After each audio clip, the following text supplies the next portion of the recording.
As we move forward in the course, we are going to start talking about specific aspects of language that can be challenging for our kids with DLD. When parents understand how DLD can impact following instructions, as we're going to talk about in this sub-lesson, I often get big reactions like, wow, this makes so much sense now, or I thought my child was just being a brat. Now I see where we went wrong, and I feel empowered to help things go better in the future. You may feel exasperated at home when your child doesn't follow instructions, especially if you know they understood all of the words that you've just used, but yet they still didn't follow the instruction correctly.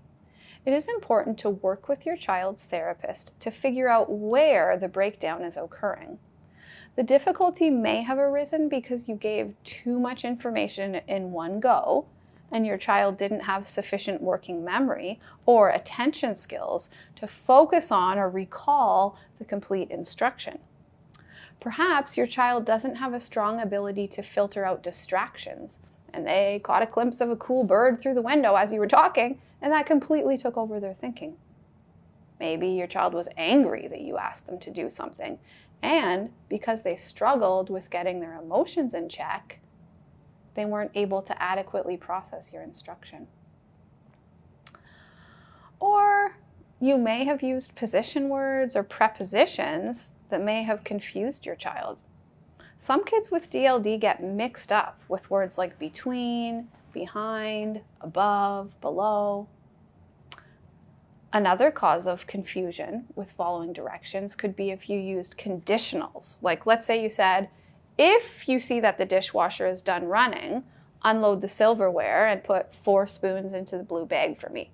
Well, let's say your child opens it up and the dishwasher actually hadn't finished running, but in the moment they were overwhelmed with trying to remember all those other steps in the instruction, or maybe they didn't understand the conditional sentence structure using the word if. You could get very frustrated, like, what? The dishwasher cycle wasn't finished. Why did you open it? Now we have to start all over again. The child then becomes humiliated or discouraged because they thought they were following your instruction. They were being obedient to the best of their ability, but truly missed that tiny yet hugely important word, if. And here you are, frustrated with them. This may lead to resistance in the future when you ask them to do something. Temporal words are other sneaky ways that our kids with DLD can get thrown off.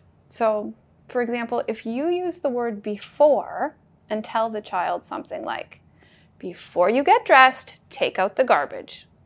Your child may have heard the words get dressed and take out the garbage, but missed or misunderstood that temporal word before. So they get dressed, they take out the garbage, and then the garbage leaks on their clean clothes, and you're thinking to yourself, oh my goodness, I told you before you get dressed, take out the garbage. And now we have all this extra laundry, and the shirt that you were going to wear for picture day is ruined. This disaster likely could have been avoided if it hadn't been for that wording in the instruction. The breakdown in that example was not due to poor behavior or working memory limitations, but actually due to the complexity of the temporal wording that your child with DLD struggles with.